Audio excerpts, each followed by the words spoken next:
Hey, what's up, everybody? Pat here, grateful recovering alcoholic and addict, just like every day. Guys, please don't forget to subscribe, leave the video a like, drop me a comment, and by all means, share with anybody you think might get something out of it. Other than that, how we doing, guys? Happy Friday. Woohoo, Friday. I love my Fridays, guys. I really do. Today was just a fantastic day. I've had a really busy couple of weeks of work, really productive couple of weeks of work. Things have gone very well. Things have just been great. So I made the decision because I have a very busy day tomorrow. My guys coming in. We're another deck job.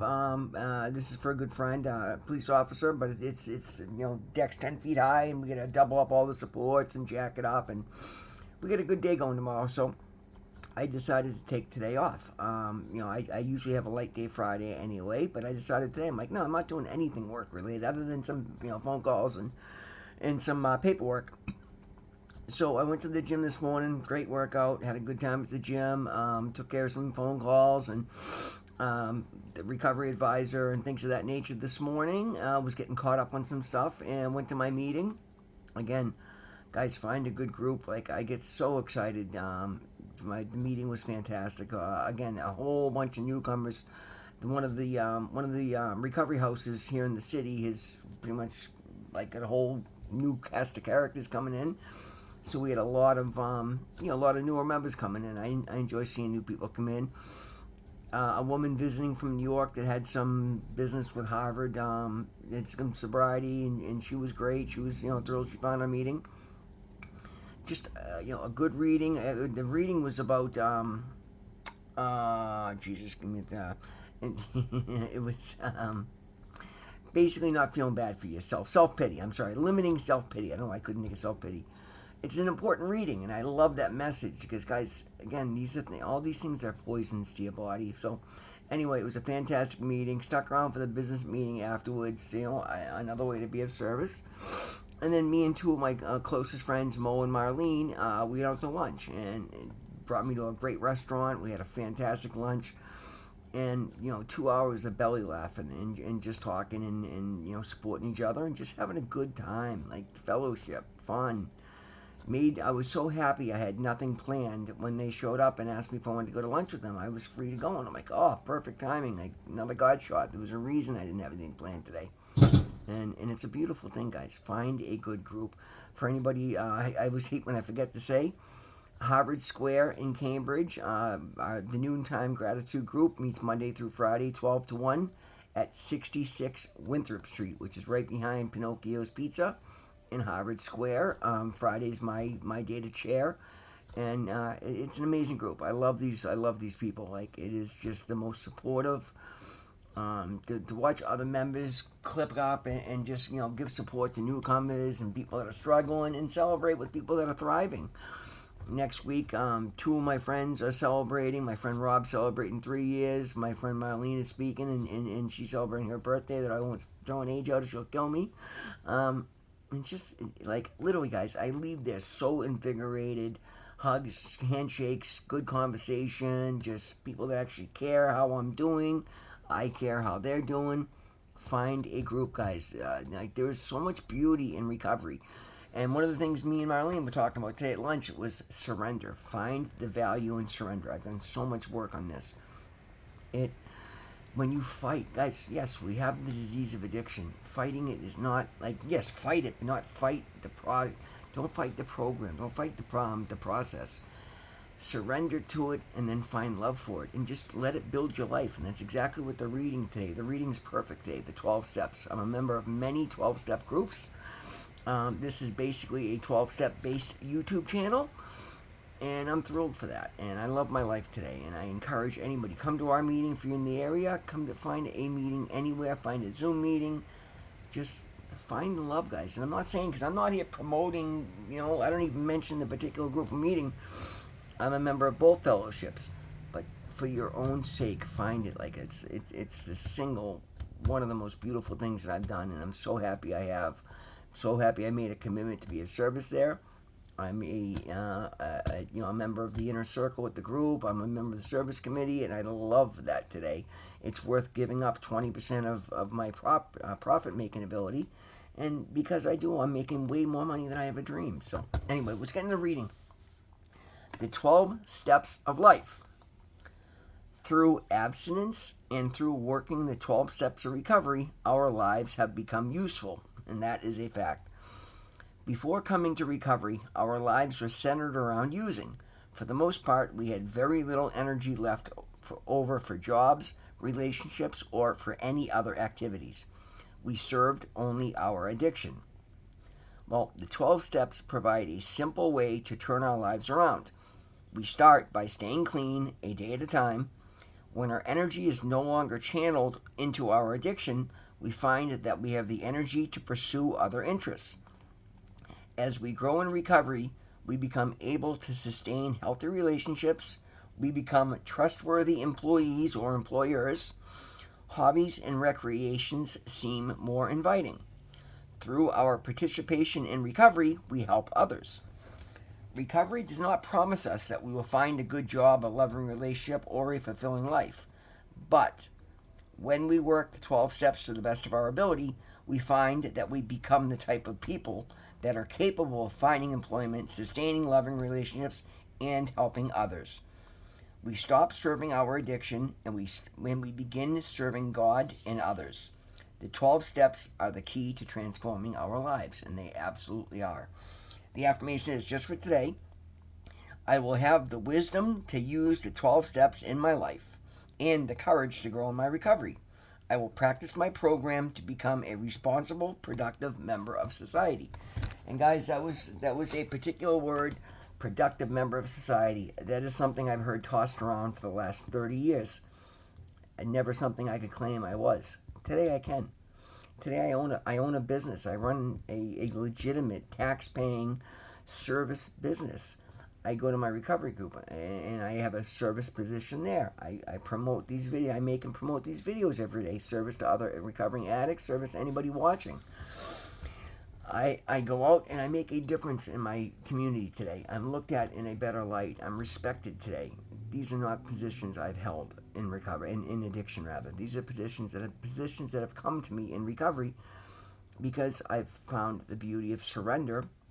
I finally came to believe, first of all, that I needed help outside of myself. It was never something, and even when I knew it, it was never something I acknowledged enough to actually put effort into.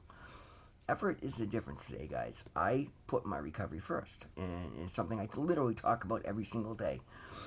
And thank you, God. Seriously, thank you, Lord, that realization came to me. And I've talked about this quite a bit for anybody new watching.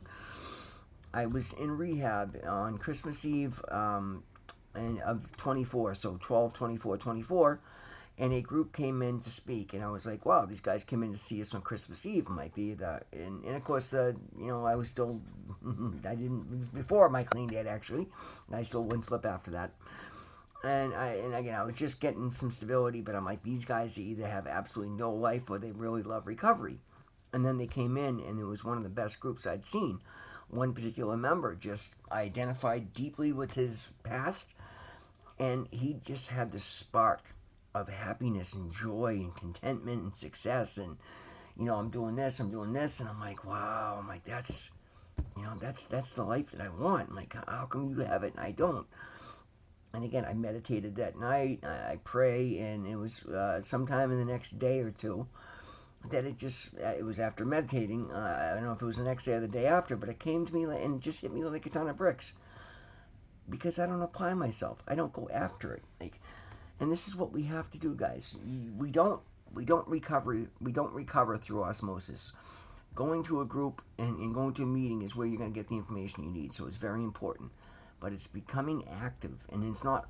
Recovery isn't that 1 hour or an hour and 15 minutes a day or a week or while you're in the meeting. It's 24/7. I realized that I had to make recovery my life. Like, I could either sit on the sidelines and be a wallflower and hope I got it and then go out and continue to live this misery life and not try and not believe in myself and hope I held on long enough. No, I've tried that in the past. It doesn't work. The minute I'm left to my own devices and the slightest thing goes wrong, the wind blows the wrong direction, I end up back on drugs. I'm like, I can't. I had an internal real rock bottom, and it wasn't anywhere near as physically deep and materially deep as the others I've experienced, but it was a spiritual rock bottom, and that was the most important thing for me. So I decided I needed to do everything. So I started paying attention, and this is the difference, guys. Don't sit in the back of the room. I don't care where you physically sit in the room, but I mean, you know what I mean by sitting in the back room and not paying attention, bullshitting, character assassinating, oh, this one's story, laugh. No, laugh with people, support people, share honestly. Look at your own life.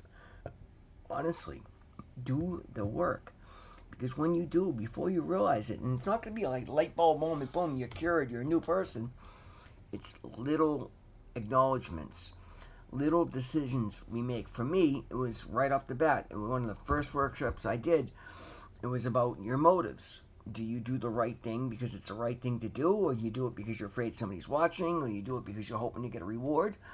And I was able to, in different situations, check each box because yes, that was where I was at that point.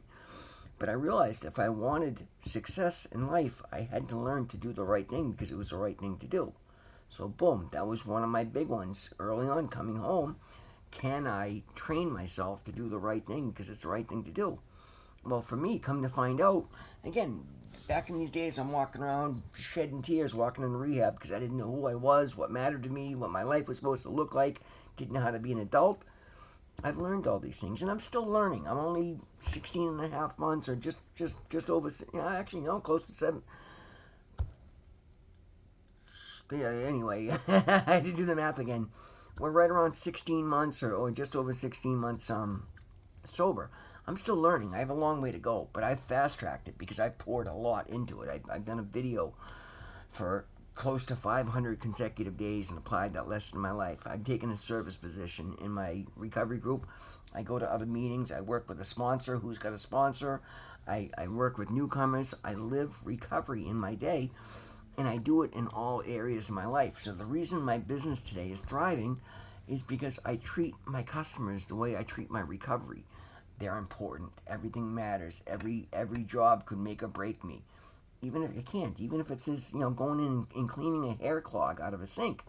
I explain things kindly. I treat people fairly. I live recovery. I consider the most important relationship I have is my relationship with my higher power. My second most is my relationship with myself. And because I was always focusing on outside relationships, I ignored myself and I ignored my higher power. Nothing worked. Build your relationship with your higher power. Build your relationship with yourself. Well, how do you do that, you say? Work the 12 steps. Even before I started working with my sponsor, I started working the steps in my life the first couple were easy. It's what got me in there in the first place. I knew my life was completely unmanageable. I invited God into my life. I asked God to help me. That's how I got to rehab in the first place. Like, I started living these things in my life. I started making an amends wherever possible because I wanted people to see that I was doing better, and I just wanted people to know that I was sorry for what I had done.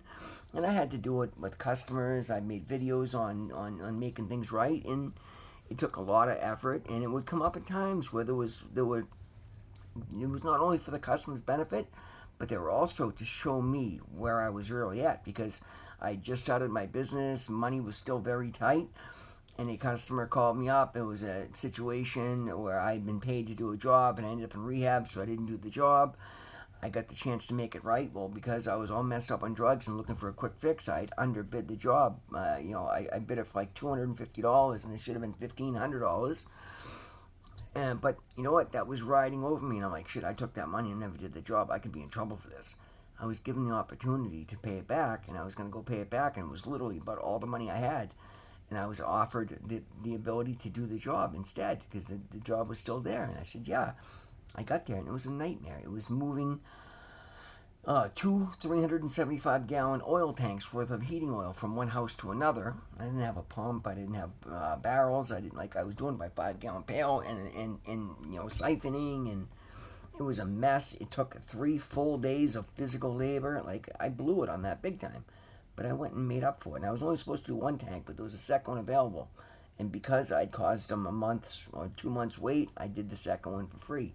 I made amends where necessary, and that was necessary. Well, that showed me where I was at, that I was capable. And now that contractor is one of my regular customers, and I've made tens of thousands of dollars from him today. Everything we do is important. Working the steps, living recovery in my life has, just like this reading says, has made me a productive member of my society. It's shown me that I am a good person despite 35 years of wreckage and horrible decisions and horrible actions and self-hatred and self-deprecation and self-harm and all these other horrible things. I understood that that was just a byproduct of my disease. Well, now that my disease is in remission a day at a time, because I treat myself with my medication, recovery, a day at a time, I get to find out the qualities that really apply to me. And that's what the 12 working these 12 steps of my life have given me. Guys, I'm almost just close to 100 pounds heavier.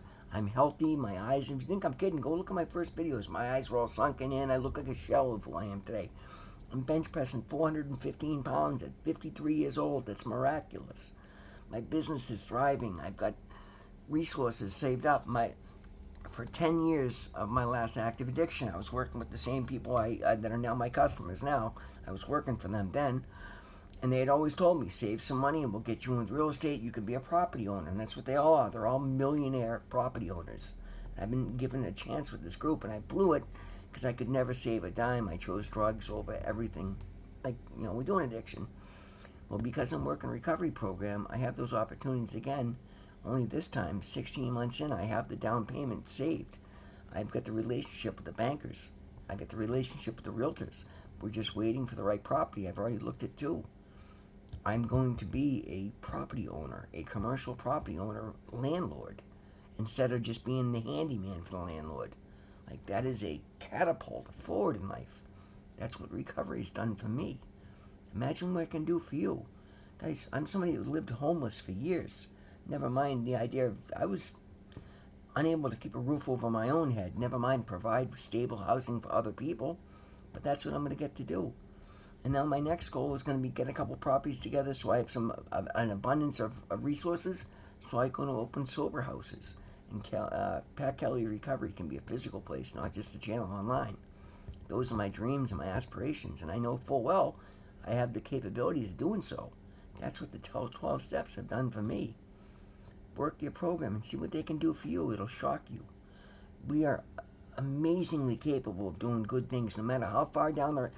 I think God gave me the idea for this channel and has blessed me as deeply as I have because I've met him halfway, because of the level of disparity that I've lived in my life. The fact that I could come back from homelessness, being sentenced to prison 15 times, the wreckage, my legal record, and put all that to bed and become a productive, respected member of society. And then encourage others and use my story openly and publicly to help others is the reason I'm being blessed so deeply. But it's also there for a reason, because there's nobody out there that's been through something that I haven't been through, that I haven't come back from. So I can encourage any person that they can do. And that's my purpose in life today. The business is beautiful, the channel is beautiful, everything is beautiful. But it's my purpose and my focus. And I can only work my purpose if I remain sober, if I remain in recovery. So I do, a day at a time. And I do these lessons a day at a time. And I live my life at a day at a time. And I'm building an empire a day at a time. And that's beautiful. For once in my life, it's not spouting a pipe dream. I'm talking about the stuff I'm doing, actually doing. And that's beautiful. That's what the 12 steps will do for you. Whatever it is, your true life, whatever the best of you is meant to do, the 12 steps will get you there. I pushed a rock up hundreds of miles because I was afraid to take 12 steps. No, I'll take my 12 steps and I'll take them every day and I'll love my life. Guys, that's the video for today. Thank you so much for being here with me. Always remember, God loves you. I love you. We'll see you in the next one.